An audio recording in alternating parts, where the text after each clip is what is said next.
bem-vindos ao podcast aqui da nossa Farmaconde, em que a gente fala exatamente de saúde. Hoje nós recebemos um pessoal aqui muito querido. A gente tem aqui psicólogos, psiquiatra e também temos uma vítima.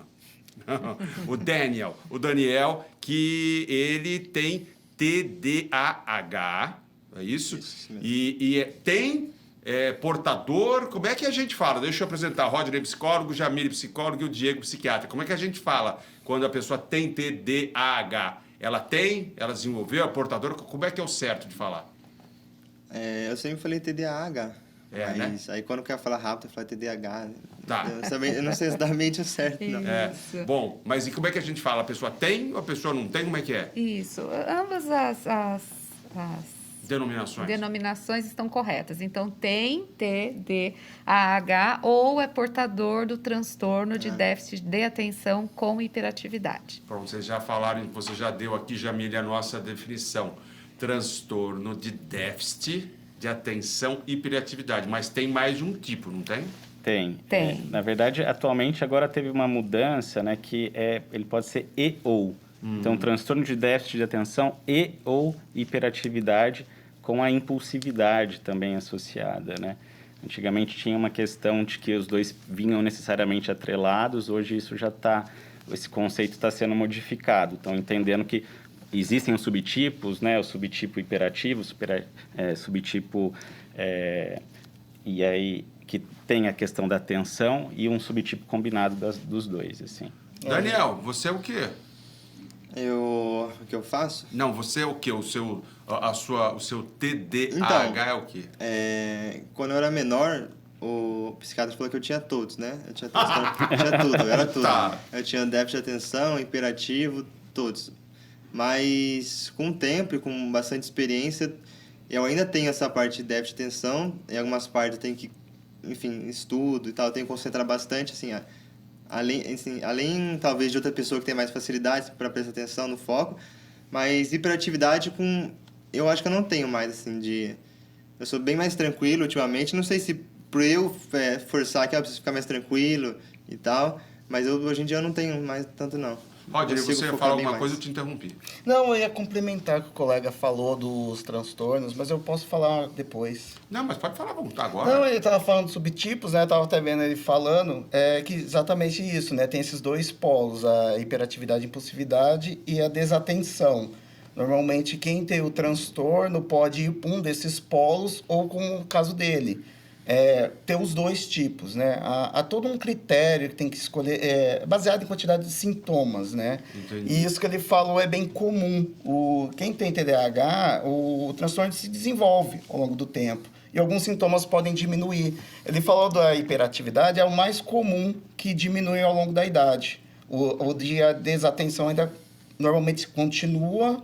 Só que quem é hiperativo e impulsivo pode não apresentar a hiperatividade, mas pode ainda manter a impulsividade, que é aquela coisa de fazer as coisas meio sem pensar ainda, que é o mais comum no adulto. O Daniel estava falando aqui antes da gente começar que a mãe dele, quando ele era pequeno, no supermercado, se a mãe dele marcasse uma touca, distraísse um segundo, puf, já tinha sumido. E eu levava meu irmão junto ainda.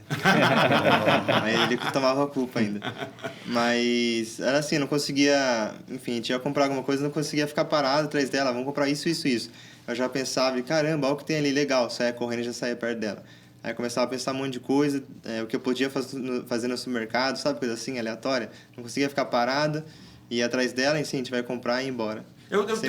Jamile, é uma ignorância minha, eu olho pro Daniel e quando ele fala isso, eu fico imaginando ele um pequenino querendo o mundo. Eles têm essa sanha pelo mundo? Exatamente isso. É um turbilhão de pensamentos, um turbilhão de emoções que se expressam pela linguagem e pelos comportamentos hiperativos. Geralmente são crianças que tumultuam demais o ambiente onde estão, porque elas não dão conta. Eles não dão conta da quantidade de pensamentos, da atividade mental e, inclusive, da descarga física que essa atividade mental gera. Então, são crianças que geralmente tumultuam a sala de aula, que geralmente são os que dão mais trabalho para os professores, mas que a longo prazo, à medida que amadurecem, e hoje em dia com um diagnóstico mais assertivo, no sentido de que, por exemplo, antigamente nós tínhamos muitos com déficit de atenção, mas que não apresentavam hiperatividade. Outros que apresentavam hiperatividade e nem tanto déficit de atenção. Então, hoje, com diagnósticos mais assertivos, a gente consegue ajudar mais essas crianças, esses adolescentes, e a longo prazo, comportamentos como, por exemplo, consequência da hiperatividade acabam regredindo com o amadurecimento, a passagem do tempo. Que hoje faz ele conseguir sentar aqui e conversar com a gente. Mas mexe as pernas, hein? Exatamente. Mexe as pernas e mexe na mão e mexe... O mais falante. Se alguém, quando vocês, claro, estiverem nos assistindo, o Daniel, esse menino, eu falo menino porque ele podia ser meu filho mesmo, né? É muito bonito menino e bacana e simpático. Se quiser dar uma cambota, fica à vontade. Mas o engraçado que eu lembrei aqui agora até na escola, quando ficava muito em silêncio, assim, o professor tá explicando, ou já explicou alguma coisa, até em prova, né? Que é normal, você tá fazendo prova em silêncio. Eu não conseguia ficar fazendo prova, por exemplo, 1 hora quieto em silêncio fazendo a prova. Aí... você falou se tinha algum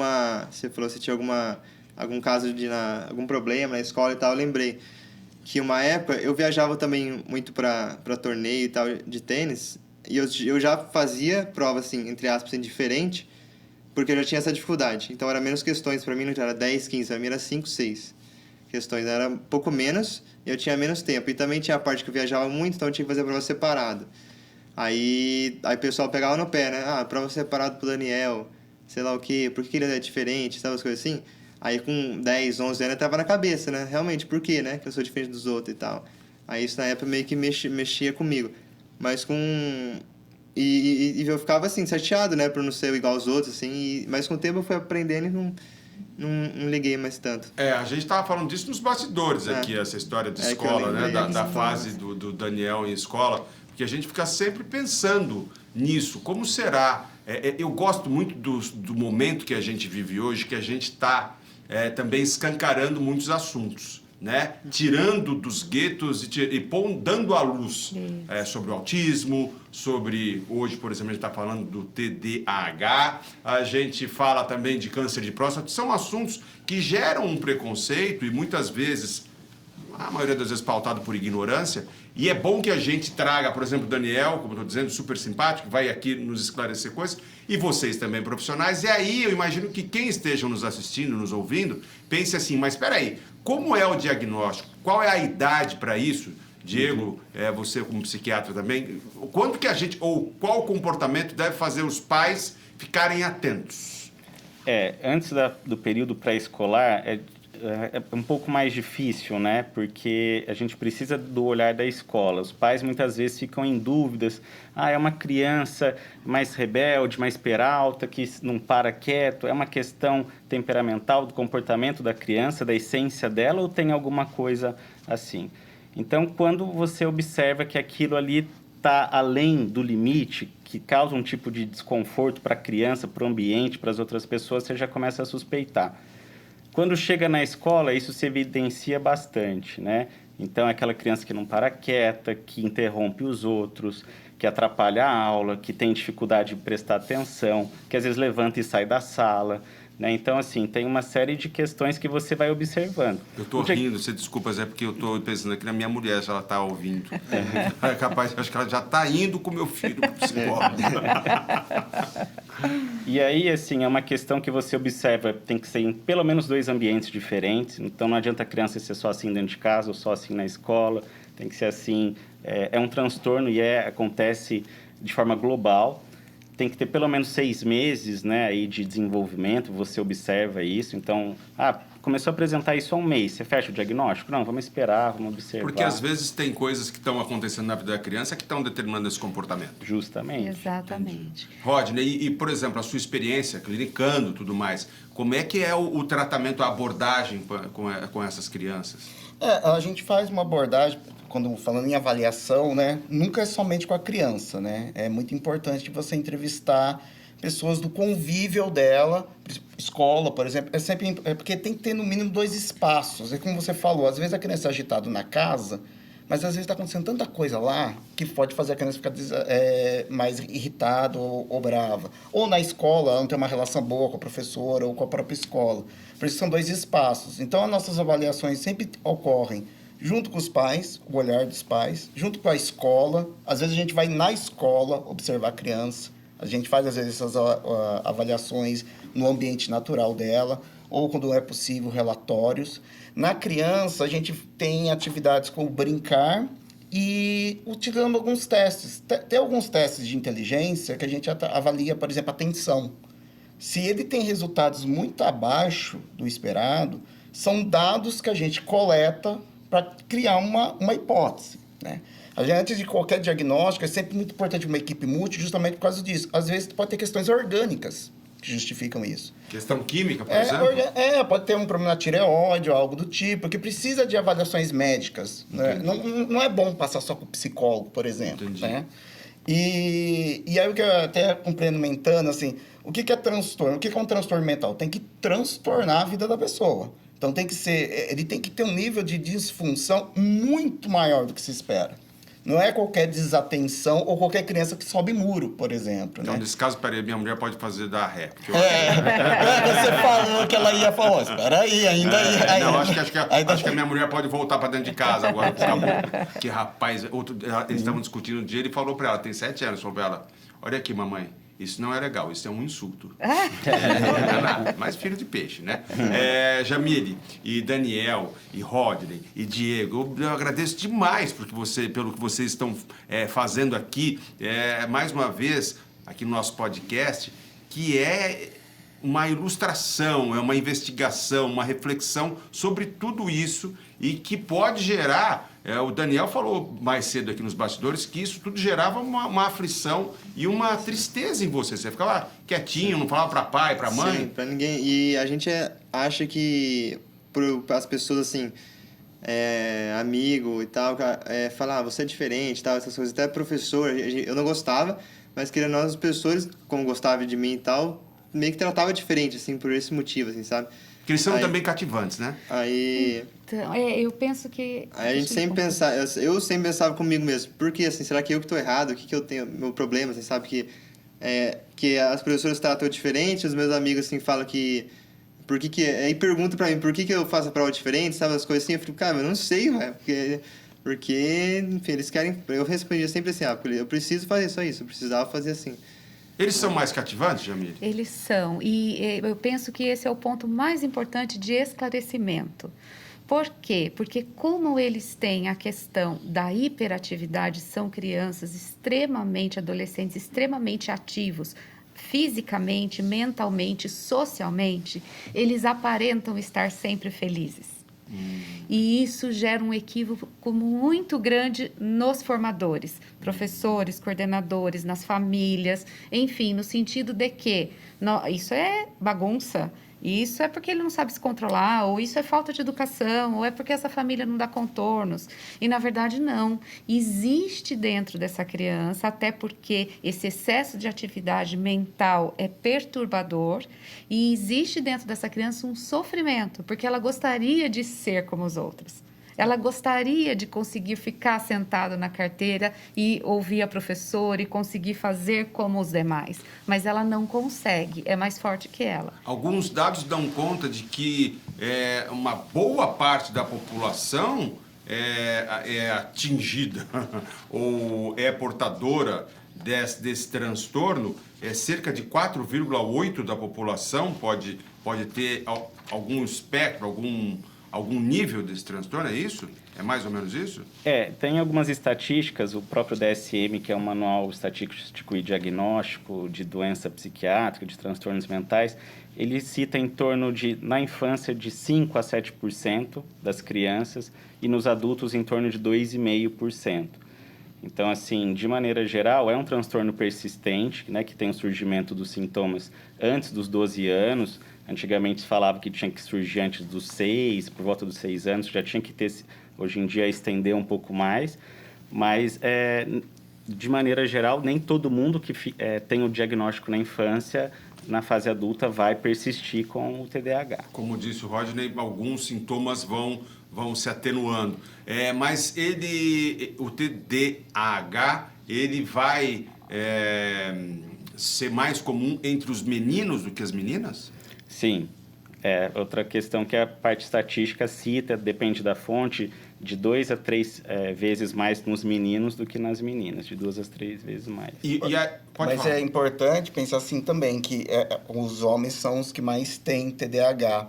Só que eles têm mais TDAH também, de forma mais comparada com as mulheres, o hiperativo impulsivo. Então, essa discrepância a gente percebe mesmo nos casos clínicos, quem vai procurar atendimento. E quando a gente pensa em atendimento, o hiperativo acaba dando mais trabalho do que o desatento. Então, e as meninas são mais desatentas do que hiperativas. Então, muitas meninas com TDAH do tipo desatento acabam não sendo tratadas por isso, porque não dá trabalho. Espera só um pouquinho, agora eu vou aproveitar aqui e mandar minha mulher ir. Mas aí é ela. O meu filho fica. Porque, rapaz, pensa numa pessoa esquecida. E ela dá risada. Mas o pai dela também é assim. O TDAH é muito genético, hein? Então, isso que eu quero dizer. Eu aproveitando que eu estou brincando muito com a história do meu filho, da minha mulher, mas o pai dela é genético? Tem um componente genético? Tem um componente fortemente genético, mas não tem como a gente descartar as questões ambientais. Entendi. Na própria gestação em si, que é bem típico dos transtornos do neurodesenvolvimento. O que tipo de gestação pode levar a esse transtorno? Olha, pode ser desde o uso de tabaco, álcool, alguma medicação pode interferir. Uma coisa que as pessoas não falam muito, mas o estresse que a mulher pode ter durante a gestação, sabe? Complicações no parto, ter algum tipo de infecção ao nascer, baixo peso. Mas tudo isso que a gente está falando... Prematuridade. Exatamente. Mas tudo isso não é único do TDAH. Ele é típico de qualquer transtorno do neurodesenvolvimento. Então, transtorno do espectro autístico, rebaixamento intelectual, transtornos de tique, eles compartilham muito isso, esses históricos com algumas complicações. Fora o ambiente.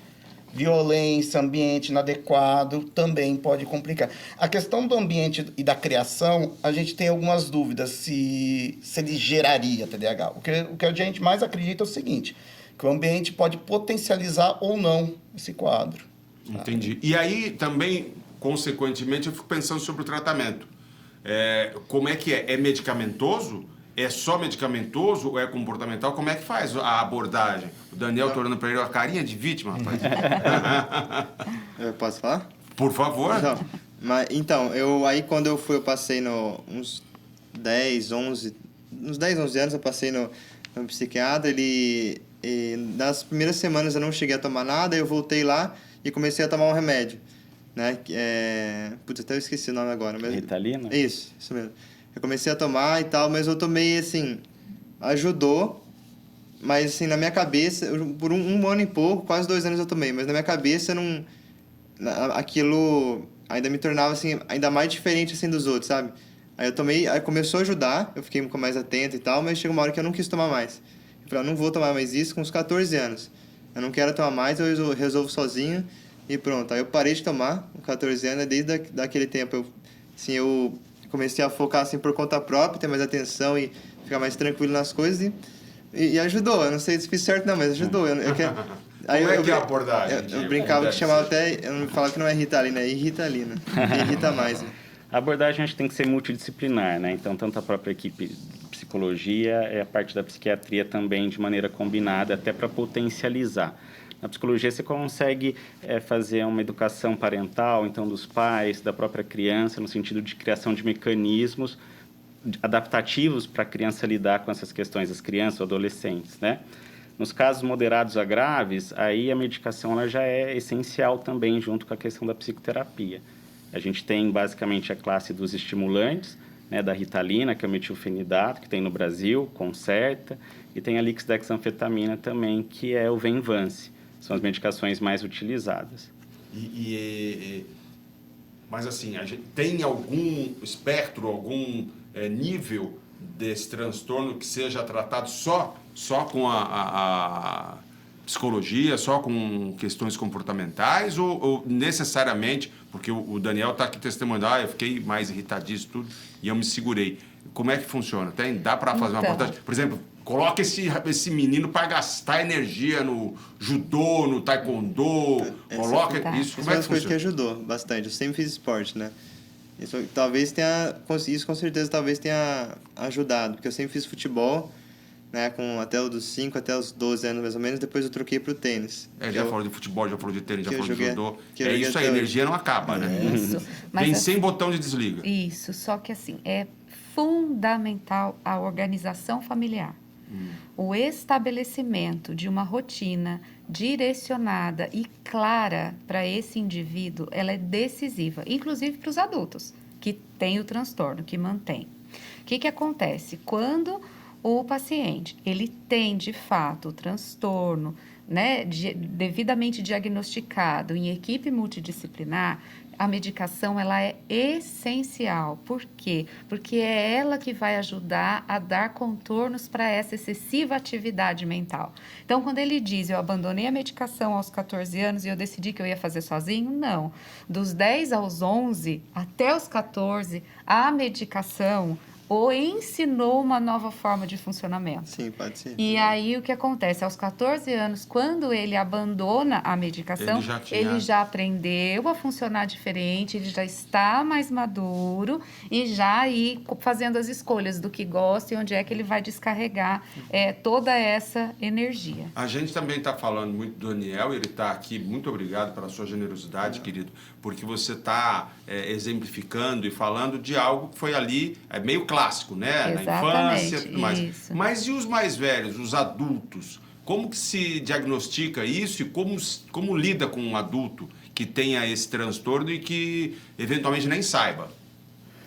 Existem algumas escalas, né? Então, o SNAP até trouxe aqui alguns exemplos de escala que o paciente pode fazer, um autoteste, por exemplo, e aí quando ele tem essa suspeita. Mas igual a gente já conversou, de alguma maneira isso tem que causar um transtorno, de alguma maneira está atrapalhando a vida da pessoa. Não é simplesmente uma desatenção ou ela tem um pouco mais agitada que o habitual. Aquilo atrapalha de forma persistente. São indivíduos que têm uma alta taxa de evasão escolar, muitas vezes podem acabar indo para uso de substância, né, para uso de drogas, acabam indo para uma questão de subempregos por conta disso. Então, assim, tem toda uma situação, né, que a gente observa. Esse transtorno ele pode gerar mais compulsão, por exemplo? Ele vai ser um indivíduo mais facilmente suscetível, vamos dizer, a drogas, a esse tipo de coisa? Sim, Vai, porque qualquer coisa que aplaque essa agitação interna. Por isso que é muito importante a clareza do sofrimento que o transtorno gera. Não é porque o outro está ali, está agitado, está bagunçando, está, entre aspas, rindo com toda a turma, que necessariamente ele está feliz. Entendi. A impulsividade é aquela ação imediata, né? Quando você pensa num comportamento, uma ação ligada a alguma vontade, você pensa, eu quero comprar um tênis. Chego lá na loja, vejo o tênis, acho bonito, quero comprar. Antes de eu comprar, vai passar várias coisas na minha cabeça antes. Primeiro, eu tenho a intenção de comprar, mas eu vou ponderar, será que eu tenho dinheiro para isso? Será que eu preciso? Aí eu vou colocando prós e contras, até decidir comprar ou não, sabe? Aí eu decido e depois eu executo. Digamos, eu não quero, eu decidi não comprar e eu executo. Uma pessoa impulsiva tem um curto-circuito nisso. Ele tem o desejo e já vai para ação. Ele não pondera, sabe? Ele não pensa. Então, um desejo tem que ser resolvido de forma imediata, sabe? Não consegue segurar, frear as coisas. E aí você pode sim ter vários comportamentos impulsivos, por exemplo, uso de drogadição, por exemplo, mas pode ser qualquer coisa, compra, comida, tem muitos com transtorno alimentar. Eu estou procurando meu telefone aqui, você tem o seu aí? Podemos ligar para minha mulher? Ela vai querer me matar, né? Eu estou fazendo essas brincadeiras com ela, mas olha, meu Deus do céu. Mas desde que você está falando, é uma questão que é sempre importante passar com profissionais, porque ninguém é 100%, né? Todo mundo é um pouquinho mais agitado. Defeitinho todo mundo tem. E é como nós estamos falando aqui, TDAH não é que todo mundo que tem desatenção tem TDAH. Não é todo mundo que é agitado que tem TDAH. Para ser transtorno de déficit de atenção e hiperatividade, tem que ser muito tem que prejudicar a vida. Ou a pessoa sofrer muito, né? E essa é uma questão, às vezes, que é muito complicada dentro da área da saúde mental, né? A maior parte das nossas avaliações são clínicas. é entrevista, é observação, não é exame de sangue ou raio-x, né? E como tem preconceito ainda, né? Então, assim, e ficam, às vezes, muito difíceis para quem não trabalha na área entender, porque tem que ter muita experiência para você conseguir realmente perceber o que é uma alteração disfuncional ou não. Se eu acordo com sono, minha atenção já não funciona, sabe? Eu tenho que saber fazer essas diferenças. E aí as pessoas dormem mal pra caramba, estão estressadas, estão dormindo mal por uma semana, já falam, putz, essa semana eu acho que... E aí... Estão mais ansiosas e aí muitas vezes confundem. Será que é um componente de hiperatividade, né? Às vezes a agitação é por preocupações. Os Você estímulos consegue ver, tecnológicos. sabe? E aí, muitas vezes, quando você tenta fazer uma autoavaliação sozinho, você pode confundir essas questões. Porque uma avaliação que a gente faz, a gente tem que pensar em todas as possibilidades possíveis. E na hora, quem não trabalha, fica só com sintoma. Por isso que dá aquela sensação, você até brincou, nossa, se você parar para pensar, parece que todo mundo é doente, sabe? Porque a gente não vê os contextos que isso acontece. A dislexia tem alguma coisa a ver com o transtorno, com esse transtorno? Ela pode ser uma comorbidade, inclusive, do TDAH. Está ali no transtorno de neurodesenvolvimento, transtorno de aprendizagem ali, mas são situações diferentes, mas elas podem ser concorrentes, acontecerem ao mesmo tempo. Porque eu estou pensando aqui exatamente nas pessoas que é sabido que elas têm dislexia e são pessoas super realizadas na vida. O caso mais que todo mundo sabe é o Tom Cruise. Tom Cruise, né? Além dele, tem mais alguma atriz que falou também recentemente que ela tem um tipo de dislexia, que ela não consegue, ela guarda de outra maneira. Tem pessoas famosas e com muito sucesso que têm também esse o Tom transtorno. Cruise gravava, né? Gravava. E eu estou falando de novo isso porque a intenção aqui é a gente falar sobre, é a gente refletir. De novo, agradeço demais pela generosidade do Daniel e de vocês também, como profissionais, por estarem hoje conosco, porque quanto mais informação tiver, informação é poder, né? Quanto mais informação a gente tiver, quanto mais comparação a gente fizer, melhor a gente vai fazer da vida das pessoas. Sim, não é isso? Exatamente. Quanto mais precoce o diagnóstico for, né? Melhor também. Isso vai mudar o desfecho, vai mudar a evolução do próprio indivíduo, né? Então, é essencial. E do quanto os ambientes precisam estar preparados. Família, escola, né? Para receber essas pessoas e atendê-las. Bom, a gente está falando, então, só para retomar aqui, de diagnóstico feito ali, principalmente na idade escolar, mas que também pode acontecer na vida adulta. A gente está falando de um atendimento multidisciplinar, de sintomas variados que só podem ser, de fato, sacramentados ali pelos profissionais, né, de saúde mental, psicólogos, psiquiatras. A gente está falando de uma vida que pode sim ser normal, como é o caso do Daniel hoje aqui, que está nos contando da sua experiência. Não vamos nos deixar enganar pela aparente felicidade pautada pela hiperenergia aí e hiperatividade. Vamos nos preocupar, olhar direito para o outro, olhar com um olhar generoso também, de tentar entender o outro, perceber. Bom, falamos de idades, falamos de sintomas, falamos de abordagem. Faltou falar alguma coisa, Daniel? Você que manda aqui. Beleza. Acho que não. Que bom, obrigado, te agradeço. Doutores, eu estou já caminhando para o fim aqui, porque a gente tenta fazer sempre, nesse momento aqui no nosso podcast, justamente um levantamento das questões, para as pessoas se cuidarem, para as pessoas não terem preconceito, isso é fundamental, como diz também o Rodney, psicólogo aqui, de perto ninguém é normal, tem a música que fala isso, né? E nós não somos, não é só normais, não, nós precisamos de uma atenção permanente aos nossos próprios problemas e aos problemas dos outros. E tem até falar em preocupação, tem um projeto de lei que passou sobre um cuidado nas escolas destinado às pessoas que tenham esse transtorno, não é isso?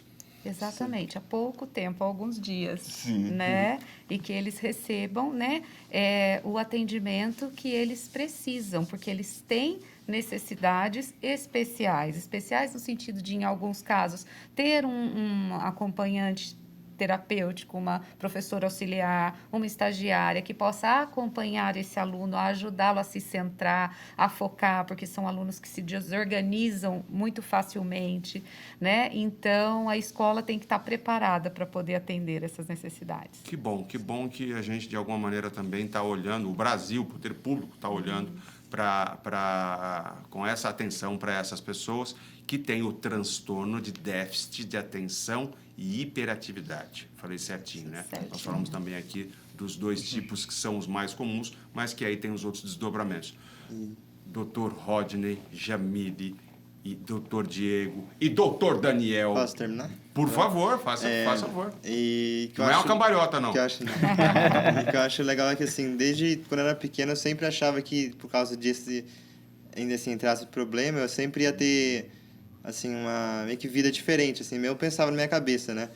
E aí, hoje em dia, até muito amigo meu, até vem, que tem ainda mais essa dificuldade, vem perguntar, assim, como que eu, assim, consigo fazer coisas, assim, que eu não conseguiria, por exemplo, meditação, essas coisas que eu consigo fazer bastante hoje em dia, como que eu faço, assim, né? E aí eu acho até legal e tento ajudar várias pessoas, assim, dessa forma que eu consegui, com o tempo, assim, aceitar e ir trabalhando essa parte de... Eu sei que eu tenho mais dificuldade para uma coisa, mas, enfim, vamos fazer... Se precisar estudar mais, estuda mais 2, 3 horas a mais para aprender o que você precisa, né? isso aí. Nem que precisa mais de tempo, você consegue. Assim, Isso é ótimo. O Woody Allen que disse, né, que a diferença entre aquele que é fracassado ou aquele que tem sucesso é justamente que o fracassado geralmente desistiu antes. Exato. Né? Sucesso é, sem dúvida, a gente tentar sempre, com resiliência. Eu mesmo também tenho uma deficiência física e vou te dizer, para conseguir algumas coisas, bens a Deus, foi só empurrando. E assim a gente consegue, cada um no seu tempo, mas sempre pedindo a atenção de todos, porque isso é saúde. Esse nosso podcast aqui da Farmaconde é para a gente falar de saúde e para a gente entender, depois da pandemia, que ninguém está sozinho e quem fizer sozinho geralmente não vai se dar bem. Estamos juntos. Se tem uma coisa que a pandemia trouxe de bom, foi isso, que a gente tem que entender que a gente está junto. E, por favor, continue conosco, nos seguindo pelas nossas redes sociais, pelos nossos canais, nos assistindo, nos vendo, que a gente está sempre aqui produzindo conteúdo para falar de saúde. Feliz saúde para todos. Obrigado. Valeu.